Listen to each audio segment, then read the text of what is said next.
Hello friends, आज मैं लेकर आई हूँ बहुत ही टेस्टी से बहुत ही जल्दी बनने वाले तिल और खोए के लड्डू। तो दरअसल मैं इसलिए बना रही हूँ क्योंकि 22 जनवरी को होने वाले उत्सव के लिए मैं भी अपने घर में इन लड्डुओं को बनाकर भोग लगाऊंगी। तो मैंने सोचा क्यों ना इस इजी सी रेसिपी को आपके साथ भी शेयर कर दिया जाए। और ये इतने आसान होते हैं दोस्तों कि इसे कोई भी बिगनर भी अपने घर में आराम से बना सकता है। इन लड्डुओं को बनाने में बिल्कुल भी मेहनत नहीं लगती है, बहुत आसानी से बनकर तैयार हो जाते हैं। और यहाँ मैं बताऊंगी आपको कुछ छोटी छोटी ऐसी टिप्स और ट्रिक जिससे कोई भी आसानी से गोल गोल इन लड्डुओं को बनाकर तैयार कर सकता है। तो एक पैन लेंगे और इसमें डाल देंगे 250 ग्राम या 2 कप के करीबन ये सफेद तिल, और लो टू मीडियम फ्लेम पर हम इस तिल को भून लेंगे। हाई फ्लेम बिल्कुल भी नहीं करेंगे वरना जो तिल है वो अपना तेल रिलीज कर देंगे और उनमें वो टेस्ट नहीं रहेगा। तो जैसे जैसे ये भूनते जाएंगे ना दोस्तों, वैसे वैसे ये थोड़े से फूल भी जाएंगे और थोड़ी से चटकने भी लगेंगे। और अलटते पलटते हुए इन्हें हल्का गुलाबी होने तक अच्छे से भून लेंगे।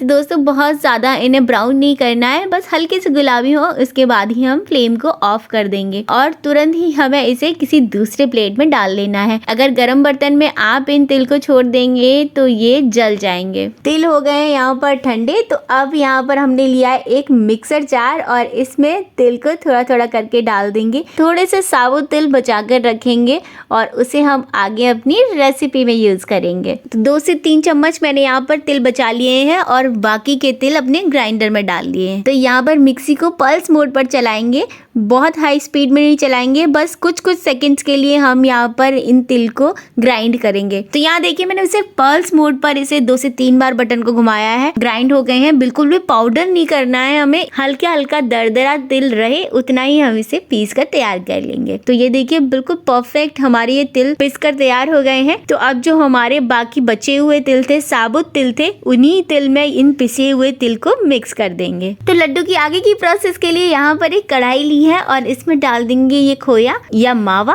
ये करीबन 500 ग्राम खोया है दोस्तों। अब इस खोए को हमें थोड़ा सा भूनना होगा। जो मार्केट से आया हुआ खोया होता है ना दोस्तों, वो कच्चा होता है, उसमें हल्का हल्का आप देखेंगे कभी तो दूध निकलता हुआ आपको दिखेगा, यानी कि वो खोया अभी कच्चा है। इसे भूनना बहुत ज़रूरी होता है। अगर आपने खोए को नहीं भूना तो आपके लड्डू की जो शेल्फ लाइफ है वो कम होगी, यानी कि आपके जो लड्डू हैं वो बहुत दिन तक नहीं चलेंगे और जल्दी ख़राब हो जाएंगे। तो इस तरीके से हम यहाँ पर हाई फ्लेम पर 2 से 3 मिनट के लिए इस खोए को अच्छे से भून लेंगे। और बहुत अच्छे से जब करेंगे ना इसे तो ये बिल्कुल चिकना हो जाएगा। तो यहाँ पर देखिए 2 से 3 मिनट ही हुए हैं और सारा मॉइस्चर, इसका जो दूध था, इसमें जो नमी थी ना वो बिल्कुल ख़त्म हो गई है। बहुत अच्छे से हमारी जो खोया है ना बिल्कुल ड्राई हो गया है। मैंने यहाँ इस खोए को हाई फ्लेम पर इसलिए पकाया है क्योंकि जब लो पे करेंगे तो इस खोए का कलर चेंज हो जाएगा और हमारे जो लड्डू हैं वो ब्राउन से बनेंगे। तो हमारे लड्डुओं को भी हमें वाइट बनाना है, बिल्कुल बढ़िया देखने में भी ये अच्छे लगे और लड्डुओं की शेल्फ लाइफ भी बनी रहे। तो इसके लिए मैंने इसे हाई फ्लेम पर किया है और लगातार इसे भुना है, इसे बिल्कुल भी छोड़ा नहीं है। तो जैसे ही हमारा खोया अच्छे से ये तैयार हो जाएगा ना, हम गैस को ऑफ कर देंगे। खोया हल्का सा ठंडा होगा, बहुत तेज गरम नहीं रहेगा ना, तब हम इसमें ऐड कर देंगे अपने ये भुने हुए तिल। तो अच्छे से इसे मिक्स कर देंगे और ये देखिए बहुत अच्छे से मिक्स होने के बाद तो ये हमारा खोया बिल्कुल लड्डू वाले टेक्सचर में आ गया है और अच्छे से हम इसको मिक्स कर लेंगे। और अब ये साबुत और पिसे हुए तिल के साथ जो खोया मिक्स हुआ है ना, इस मिक्सचर को अच्छे से कढ़ाई में फैला देंगे और पूरी तरीके से इसे ठंडा कर लेंगे। उसके बाद ही हम इसके लड्डू बनाएंगे। तो जैसे गर्म खोए में चीनी ऐड कर देंगे ना तो चीनी जो है वो मेल्ट होने लगेगी और आपके जो लड्डू है बहुत ज़्यादा गीले और ढीले ढीले से बनेंगे, बिल्कुल भी अच्छे से आपका खोया बंधेगा नहीं। तो बहुत बढ़िया से मैंने यहाँ पर इस खोए को ठंडा कर लिया है। तो जैसे हमने यहाँ पर 250 ग्राम अपने सफ़ेद तिल लिए थे या 2 कप के करीबन हमने तिल लिए थे, तो वैसे ही हम यहाँ पर 2 कप के करीबन ये बूरा ले रहे हैं, या फिर आप पिसी हुई चीनी का भी इस्तेमाल कर सकते हैं। तो थोड़ा थोड़ा करके हम इस पिसी हुई चीनी या फिर बूरे को इसमें मिक्स करते जाएंगे जिससे कि ये बहुत आसानी से मिक्स हो जाए। तो अब मैंने जो बाकी बचा बूरा था हमारा आधा कटोरी, वो भी डालकर हमने इसमें मिक्स कर लिया है। और अब फ्लेवर देने की बारी है। तो मैंने यहाँ पर डाल दी है ये पिसी हुई इलायची का पाउडर। आप इसे स्किप भी कर सकते हैं, डालें तो बहुत ही अच्छा टेस्ट आएगा। तो मैंने 500 ग्राम खोए के साथ 250 ग्राम तिल और 250 ग्राम ही चीनी ली है। तो आप भी इसी रेशियो के साथ अपने इन लड्डुओं को बनाकर तैयार कर सकते हैं। तो जल्दी से लड्डू बांध लेते हैं।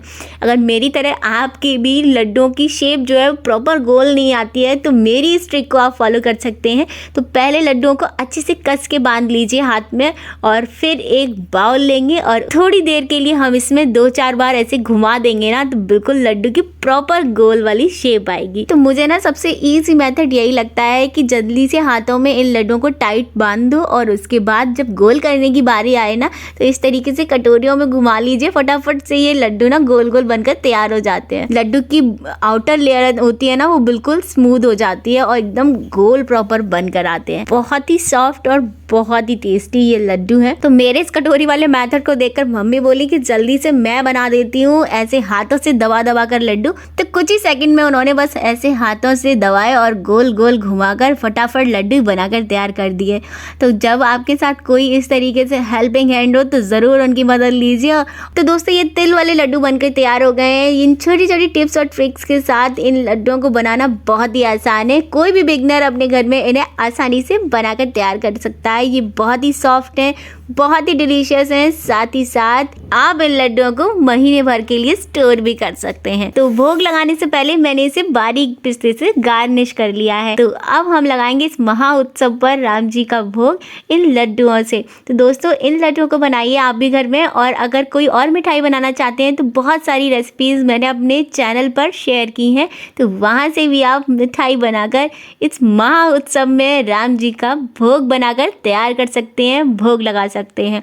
तो आपको मेरे ये कुकिंग ब्लॉग कैसे लगते हैं प्लीज़ मुझे कमेंट सेक्शन में ज़रूर बताइएगा, और जय श्री राम लिखना बिल्कुल मत भूलिएगा।